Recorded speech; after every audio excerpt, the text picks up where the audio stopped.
Halo anak-anak semuanya, kembali lagi dengan video pembelajaran saya. Dimana kali ini kita masih masuk ke dalam bab 2, yaitu klasifikasi makhluk hidup sistem 5 kingdom. Oke, langsung saja. Di sini tujuannya adalah ketika kalian sudah mempelajari ini, kalian diharapkan itu dapat menjelaskan dasar penggolongan makhluk hidup itu, sistem klasifikasi 5 kingdom itu apa dasarnya, seperti itu. Yang kedua, dapat menggolongkan berbagai contoh makhluk hidup ke dalam sistem 5 kingdom tersebut, klasifikasi 5 kingdom. Oke, langsung saja.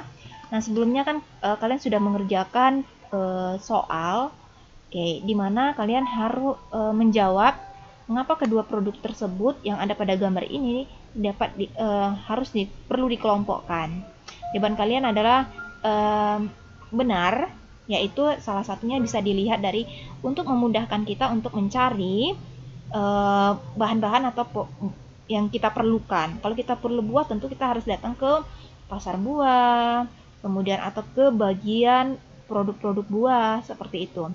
Kemudian kalau kita butuh deterjen, maka kita langsung datang ke tempat bagian yang deterjen seperti itu. Jadi kita bisa memilih deterjen mana yang mau kita ambil. Nah, kalau digabungkan juga tidak baik karena deterjen ini ada zat kimia, kemudian buah adalah bahan makanan yang kita konsumsi. Maka akan besar kemungkinan kalau digabungkan, zat kimia ini akan tergabung ke dalam buah-buah ini, terkontaminasi. Oke, itu tadi. Jadi perlu penggolongan, benda-benda saja perlu digolongkan. Nah, begitu juga dengan makhluk hidup. Nah, makhluk hidup mengalami penggolongan juga. Nah, ilmuwan yang mempelajari klasifikasi makhluk hidup ini adalah Carl von Linné ya. Nah, atau Carolus Linnaeus. Nah, ilmuwan yang mempelajari klasifikasi itu disebut dengan taksonomi. Ini perlu dicatat. Ilmu yang mempelajari, ya khusus yang mempelajari klasifikasi makhluk hidup itu namanya taksonomi. Carolus Linnaeus ini adalah seorang dokter sekaligus ahli botani yang berkembang di Swedia. Ya, yang mana sih dianya? Nah, ini dianya, si Carolus Linnaeus. Nah, si Carolus ini membagi makhluk hidup ya, berdasarkan urutan atau tingkatan yang disebut dengan takson. Jadi urutannya itu ada 7.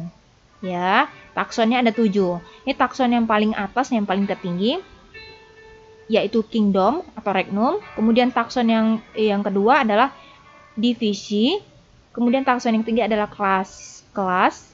Takson yang keempat ordo. Takson yang kelima adalah family. Takson yang keenam adalah genus. Takson yang ketujuh adalah spesies. Nah, kalau pada hewan yang membedakan itu di sini. Semuanya sama, dia ada 7 tingkatan juga. Cuman di sini yang takson yang kedua namanya phylum. Kalau pada tumbuhan itu divisi, ya, selebihnya sama. Oke, lanjut aja. Maksudnya gimana sih, Bu? Pengelompokannya berdasarkan tingkatan. Contohnya nih, ada tumbuhan yang hampir sama ya, seperti tomat sama terong. Nah, tomat sama terong ini kan sama-sama buah-buahan ya. Nah, kita masukkan ke pengelompokannya. Kan dianya kingdom, klasifikasi 5 kingdom. Nah, tomat sama terong ini termasuk kingdom apa? Kita lihat. Kingdom itu ada 5 ya. Makanya kan yang kita pelajari adalah 5 kingdom. Nah, dia masuk ke dalam plantae. Adalah tumbuhan yang bisa berbunga dan juga memiliki klorofil ya. Nah, itu tadi dia masuk ke dalam kingdom plantae. Oke, selanjutnya nah, divisi yang kedua itu spermatophyta. Nah, ini takson yang kedua ya. Nah, tadi plantae karena dia tumbuhan dan memiliki klorofil ya. Kemudian dia termasuk spermatophyta, divisinya takson yang keduanya spermatophyta karena dia memiliki biji, ada biji di dalamnya. Nah, terong ada biji berarti dianya spermatophyta. Tomat ada biji berarti spermatophyta juga. Nah, yang ketiga, takson yang ketiga dicotyledon. Nah, kenapa dicotyledon? Karena dianya termasuk biji yang berkeping 2. Ini tergolong dicotyledon ya. Kemudian Nah, ordonya. Ordo ini selalu diakhiri. Nah, ordo ini selalu diakhiri dengan ales, sonales. Seperti itu. Nih, tandain ya. Ada alesnya berarti ini ordonya. Ada alesnya, ini ordonya. Nah, kalau family itu selalu diakhiri dengan acai. Acai, solanasis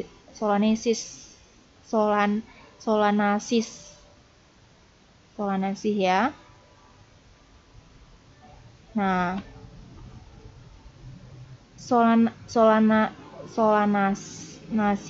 atau solanales ya.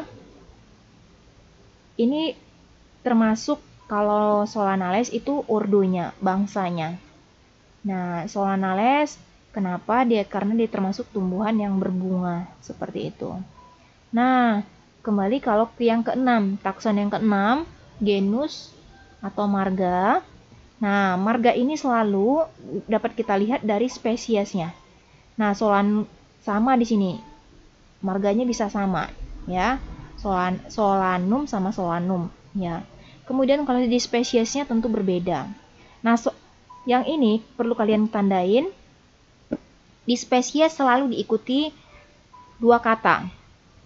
Nah, ini di solanum tadi yang di marga ditulis ulang, ya, di bagian depan pada spesies. Nah, ini juga ditulis ulang di bagian depannya.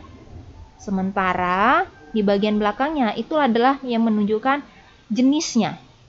Nah, dia sama-sama jenis buah, tapi kan berbeda gitu ya. Maka ini Solanum lycopersicum ya. Lycopersicum ini untuk tomat. Maka yang terong itu Solanum melongena ya. Ini namanya, ini untuk terong. Nah, ini adalah nama latinnya. Yang kita tahu terong, seperti terong, tomat, ini hanya nama bahasa Indonesianya. Oke, langsung saja kalau pada hewan. Nah, seperti hewan, seperti yang kita lihat ya. Ini kan terlihat hampir sama ya, pada dasarnya berbeda. Ini yang, oke. Nah, yang ini adalah simpanse, yang ini adalah orang hutan. Nah, sekarang kingdomnya masuk kingdom ke raja. Kingdomnya itu adalah Animalia, karena kan hewan. Nah, filumnya masuk ke dalam Chordata. Nah, kalau Animalia itu adalah hewan yang bergerak aktif, ciri-cirinya adalah kemudian memiliki sel eukaryotik. Kemudian filumnya itu termasuk Chordata karena memiliki lengkungan tubuh. Nah, hewan ini kan memiliki lengkungan tubuh, maka dia termasuk ke dalam Chordata. Oke, kemudian kelasnya itu termasuk mamalia, karena hewan ini termasuk hewan yang menyusui.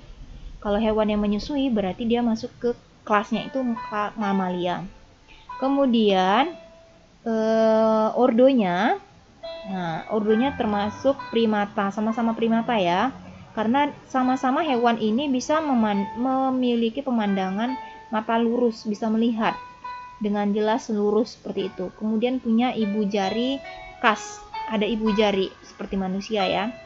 Kemudian famili, ya famili ini selalu ditandai dengan, nah bedanya kalau famili pada hewan itu ditandai idae. Nah, idae. Nah, itu tadi kalau pada simpanse dan orang hutan ini familinya sama ya. Untuk famili itu bisa sama, famili, ordo, mamalia, chordata, kemudian kerajaan, filum, gitu bisa sama ya.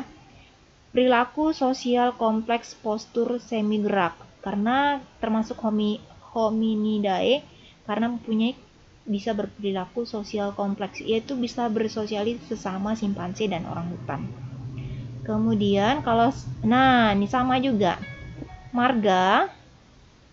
Nah, kalau marganya pan, maka spesiesnya itu selalu yang pan ini ditulis kembali di depannya, di depan spesies. Nah, ini baru kata keduanya itu menunjukkan spesiesnya.